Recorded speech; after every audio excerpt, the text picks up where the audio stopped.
Hi நமஸ்தே, நான் உங்கள் friend Jaya Srinivasan. Welcome to veggies recipe. ஆச்சு, நாளைக்கு ஜென்மாஷ்டமி வந்தாச்சு. இன்னைக்கு வந்து தட்டை பண்ண போகிறோம். அதுவும் வந்து எண்ணெயே குடிக்காத தட்டை. ரொம்ப ஈஸியாக நல்லா மொறு மொறுன்னு வரும். புதுசாக பண்ணுறவங்க கூட ஈஸியாக பண்ண முடியும். இப்போ நீங்கள் முடிவு பண்ணால் கூட பண்ண முடியும். வீட்டில் இருக்கிற பொருட்களை வச்சு நம்ம செய்ய போகிறோம். இந்த தட்டை பண்ணும்போது நிறைய பேருக்கு வந்து அந்த திக்னஸ்ல தான் ப்ராப்ளம் வரும். ஈவனாக ஒரே திக்னஸ்ல இருக்காது. அதுக்கு ஒரு புது டெக்னிக் நான் சொல்லியிருக்கேன். நீங்கள் அதை பார்த்து அதே மாதிரி பண்ணுறீங்க. உங்களுக்கு கண்டிப்பாக ஈஸியாக ரொம்ப நல்லா வரும். ஃபர்ஸ்ட் டைம் சேனலை பார்க்குறீங்கன்னா ப்ளீஸ் சப்ஸ்கிரைப் பண்ணிக்கோங்க. பெல் ஐக்கானை கிளிக் பண்ணிக்கோங்க. டெய்லி நான் போடக்கூடிய எல்லா வீடியோஸும் சுட சுட குயிக்காக வந்து உங்களுக்கு ரீச் ஆகும். வாங்க எப்படி பண்ணுறதுன்னு பார்க்கலாம். எண்ணெயே குடிக்காத நல்லா மொறு மொறுன்னு இருக்கக்கூடிய இந்த தட்டை செய்யறது ரொம்ப ஈஸி. பாருங்கள் எப்படி நல்லா படக்குன்னு உடையுது. ஸோ நல்ல மொறு மொறுன்னு இருக்கும். நல்ல டேஸ்டியாகவும் இருக்கும். செய்யறது வந்து ரொம்ப ரொம்ப ஈஸி. பாருங்கள், கையில் நொறுக்கி காமிக்கிறேன் உங்களுக்கு எந்த அளவுக்கு தூள் ஆகுது பாருங்கள். அந்த அளவுக்கு கிறிஸ்பியாக சூப்பராக இருக்கும். ஈஸியாக எப்படி பண்ணுறதுன்னு பார்க்கலாம் வாங்க. ஒரு கடாயில் 1 கப்பு அரிசி மாவு எடுத்துகிட்டு இருக்கேன். இந்த அரிசி மாவில் 1 டேபிள் ஸ்பூன் உளுத்த மாவை ஆட் பண்ணிக்கோங்க. இந்த அரிசி மாவை லோ ஃப்ளேமில் வறுக்கணும். நல்லா பொறுமையாக வறுக்கணும். நல்ல வாசனை வர வரைக்கும் இந்த கோல மாவு பதம்னு சொல்லுவாங்க இல்லையா, அந்த அளவுக்கு வறுத்துக்கணும். அந்த பதம் வரும்போது உங்களுக்கு நான் காமிக்கிறேன். அரிசி மாவு 1 டம்ளர் அப்படிங்கிறது 120 கிராம் வெயிட். நீங்கள் வெயிட்டில் பார்த்து எடுத்துக்கிட்டிங்கன்னா 120 கிராம் எடுத்துக்கோங்க. அரிசி மாவு வந்து நம்ம வீட்டில் மிக்சியில் அரைச்சதாக இருக்கலாம், இல்லை நீங்கள் நல்லா வாஷ் பண்ணி மில்லில் கொடுத்து அரைச்சிருக்கலாம், இல்லை கடையில் வாங்கின மாவாக இருக்கலாம். எந்த மாவாக இருந்தாலும் பரவாயில்ல, இந்த தட்டை உங்களுக்கு சூப்பராக வரும். உளுத்த மாவு நான் ஆல்ரெடி நான் சொல்லியிருக்கேன். வெள்ளை உளுந்தை வந்து நல்லா ஸ்லோ ஃப்ளேமில் வச்சு கடாயில் நல்லா லைட் கலராக கோல்டன் கலர் வர மாதிரி நல்லா வறுத்துக்கிட்டு மிக்சியில் நல்லா பவுடர் பண்ணி சலிச்சு வச்சுக்கோங்க. அதுதான் இந்த பட்சணத்துக்கெல்லாம் யூஸ் பண்ணக்கூடிய உளுத்த மாவு. மாவு வறுக்கும் போது இந்த மாவு வந்து வெயிட்டே இல்லாத மாதிரி இருக்கும். கரண்டியால் நீங்கள் இப்படி பெரட்டி விடுறீங்க இல்லையா, அப்போ வந்து வெயிட் இல்லாமல் ரொம்ப லைட்டாக இருக்கிற மாதிரி இருக்கும். அப்பயே நம்ம தெரிஞ்சுக்கலாம் அந்த பதம் வந்தாச்சு அப்படின்னு சொல்லிட்டு. இந்த பாருங்க, நான் கோடு போட்டு காமிக்கிறேன் உங்களுக்கு. இதுதான் கோல மாவு பதம். இந்த ஒரு வெயிட்லெஸ்ஸாக வந்தாலே அது பதம் வந்துடுச்சு அப்படின்னு சொல்லி அர்த்தம். மாவு வந்து கம்ப்ளீட்டாக சூடு ஆறிடணும். ரூம் டெம்பரேச்சருக்கு வரணும். நம்ம வேற ஒரு பிளேட்டுக்கு மாற்றி ஆற வச்சிட்டோம்னா சீக்கிரம் ஆறிடும். பிளேட் ட்ரான்ஸ்ஃபர் பண்ணிக்கலாம். மாவு நல்லா சூடு ஆறியாச்சு. 1 டேபிள் ஸ்பூன் கடலை மாவு, நல்லா சலிச்ச மாவு ஆட் பண்ணிடலாம். 1.5 டீஸ்பூன் வெண்ணெய், ரூம் டெம்பரேச்சரில் இருக்கிற வெண்ணெயாக இருக்கணும். ஃப்ரிட்ஜில் இருக்கிறது அப்படின்னு சொன்னால் நீங்கள் அதை உருக்கி கூட ஆட் பண்ணிக்கலாம், இல்லை நெய் சேர்த்துக்கலாம், இல்லை சூடான எண்ணெயும் நம்ம ஆட் பண்ணிக்கலாம். பொட்டுக்கடலை 1 டேபிள் ஸ்பூன் ஆட் பண்ணிக்கலாம். இதுக்கு பதிலாக கடலைப்பருப்பு ஊற போட்டு தண்ணி ஃபுல்லாக வடித்து நீங்கள் அதுவும் ஆட் பண்ணிக்கலாம். தூள் பெருங்காயம் 1/4 டீஸ்பூன் ஆட் பண்ணிக்கோங்க. மஞ்சத்தூள் 1/4 டீஸ்பூன், கலர் வந்து நல்லாயிருக்கும். வெள்ளை எள்ளு 1 டீஸ்பூன், மிளகாத்தூள் 1 டீஸ்பூன் ஆட் பண்ணியிருக்கேன். நீங்கள் உங்கள் டேஸ்ட்டுக்கு கூட ஆட் பண்ணிக்கலாம். சால்ட்டு 1/2 டீஸ்பூன் ஆட் பண்ணியிருக்கேன். எப்பவுமே பக்ஷணங்களுக்கு உப்பு கொஞ்சம் கம்மியாக தான் சேர்த்துக்கணும். நல்லா ஃப்ரெஷ்ஷாக இருக்கிற கருவேப்பிலை நல்லா பொடியாக கட் பண்ணி இந்த மாவில் ஆட் பண்ணிடுங்க. கருவேப்பிலை இந்த தட்டைக்கு வந்து ரொம்ப நல்லா வாசனையாக இருக்கும். ஃபஸ்ட்டு ட்ரை மாவை நல்லா மிக்ஸ் பண்ணிக்கணும். ஏன்னா பட்டர் போட்டிருக்கோம், மற்ற உப்பு காரம் எல்லாமே சேர்த்துருக்கோம். நம்ம ஃபஸ்ட்டு அதெல்லாம் நல்லா பிளெண்ட் ஆகிற அளவுக்கு நல்லா அப்படி உதுத்து விட்டு பிசைஞ்சிக்கணும். இந்த பட்டர் எல்லாத்தையும் அப்படி நல்லா கட்டியாக இருக்கும் இல்லையா, அதனால அப்படி உதுத்து விட்டு நல்லா பிசைஞ்சிக்கணும். இந்த மாதிரி நல்லா அப்படி கையால் ரப் பண்ணி விட்டு நம்ம பிசையணும். அப்போ தான் பட்டர் வந்து கம்ப்ளீட்டாக மாவோட நல்லா சேர்ந்துடும். இப்போ மாவோட கன்சிஸ்டன்சி கரெக்டாக இருக்கா அப்படின்னு செக் பண்ணிடலாம். பாருங்கள், இந்த மாதிரி ட்ரை மாவை பிசைஞ்சிருக்கோம் இல்லையா, அதை கையால் அப்படி பிடிச்சிங்க அப்படின்னு சொன்னால் அது ஒரு ஷேப்புக்கு வரணும். இந்த மாதிரி நிற்கணும். அப்போ தான் அதில் பட்டர் வந்து கரெக்டாக இருக்குது. அதாவது பட்டரோ நெய்யோ ஆயிலோ எதுவாக இருந்தாலும் இந்த ஃபேட் வந்து கரெக்டாக இருக்குது அப்படின்னு அர்த்தம். அப்படி பிடிச்சா வரல, உதிர்ந்துக்குது அப்படின்னு சொன்னால் அதில் ஃபேட்டு பத்தலை அப்படின்னு அர்த்தம். அப்போ நம்ம என்ன பண்ணணும்னா திரும்பவும் பட்டர் இல்லைன்னா எண்ணெய் இல்லை நெய் ஏதாவது நம்ம ஆட் பண்ணிக்கணும். இப்போ இதுக்கு வந்து கரெக்டாக இருக்குது பாருங்கள். கொஞ்சம் கொஞ்சமாக தண்ணி ஆட் பண்ணி மாவு பசைஞ்சிக்கணும். அதிக தண்ணி ஊற்றிடக்கூடாது. ஒரு கையளவு போட்டு பசைஞ்சிக்கணும். நான் வந்து ஒரே 1 டம்ளர் மாவு தான் இன்னைக்கு நான் வந்து உங்களுக்கு பண்ணி காமிக்கிறேன். ஒருவேளை நீங்கள் இது அதிகமாக பண்ணுறீங்க அப்படின்னு வச்சுக்கோங்களேன். ஒருவேளை நீங்கள் 4 டம்ளர் அரிசி மாவு எடுத்துக்கிறீங்க அப்படின்னா ட்ரையாக மாவு ஃபுல்லாக ரெடி பண்ணி வச்சுக்கோங்க.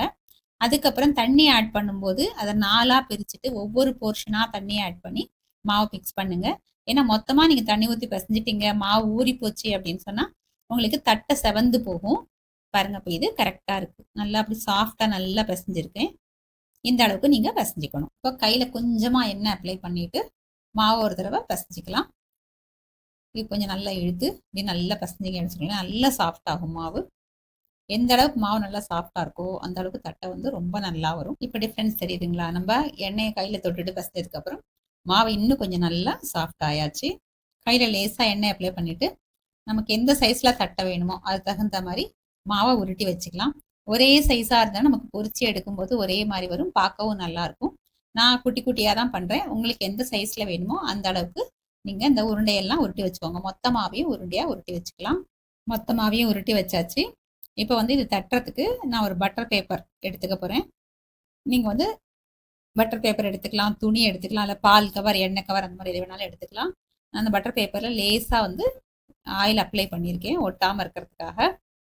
ஒரு உருண்டையை எடுத்து லேசாக ஃப்ளாட் பண்ணிவிட்டு அந்த பட்டர் பேப்பர் மேலே வச்சுட்டு இன்னொரு சைடு மூடியாச்சு. மூடிட்டு கீழே ஃப்ளாட்டாக இருக்கிற மாதிரி, நான் டம்ளர் எடுத்துகிட்டு இருக்கேன், இல்லை டபராவும் எடுத்துக்கலாம், இல்லை இந்த மாதிரி பிளாஸ்டிக் கப், ஏதாவது பாட்டம் வந்து ஃப்ளாட்டாக இருக்கணும் அந்த மாதிரி ஏதாவது ஒரு பாத்திரமோ கப்போ ஏதாவது எடுத்துக்கோங்க. எடுத்துக்கிட்டு இது மேலே வச்சு ப்ரெஸ் பண்ண வேண்டியதுதான்.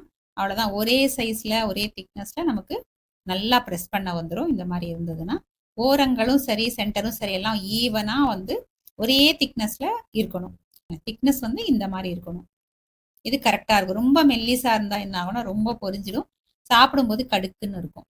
சென்டரில் மொத்தமாகவும் ஓரம் வந்து மெல்லிஸாகவும் அப்படியும் இருக்கக்கூடாது. ஸோ ஈவனாக நல்லா ப்ரெஸ் பண்ணிக்கோங்க. ஒன்று ஒன்றா ப்ரெஸ் பண்ணி ஒரு கிளாத்து விரித்து வச்சுக்கிட்டு அதில் அடுக்கிக்கிட்டே வாங்க. மொத்தமாவையும் இதே மாதிரி செய்யணும்.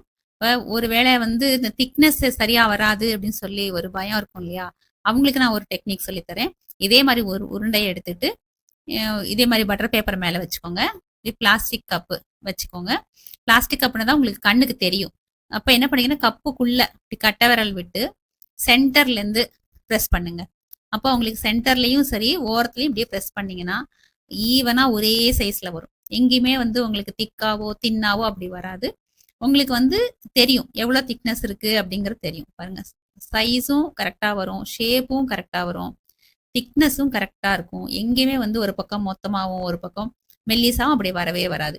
இந்த டெக்னிக்கை ஃபாலோ பண்ணுங்க, கண்டிப்பாக பர்ஃபெக்டான தட்டை வரும். நான் இப்போ எல்லாமே பண்ணி முடிச்சிட்டேன்.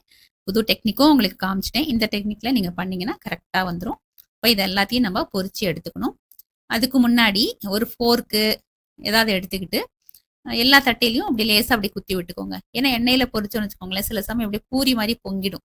அப்படி பொங்கக்கூடாது, நல்ல மொறுமொறுன்னு வரணும் அப்படின்னு சொன்னால் லேசாக ஃபோர்க்கால ஒரு 3-4 இடத்துல லேசாக அப்படி குத்தி விட்டீங்க அப்படின்னா ஒரு ஹோல் விழுந்துருமா.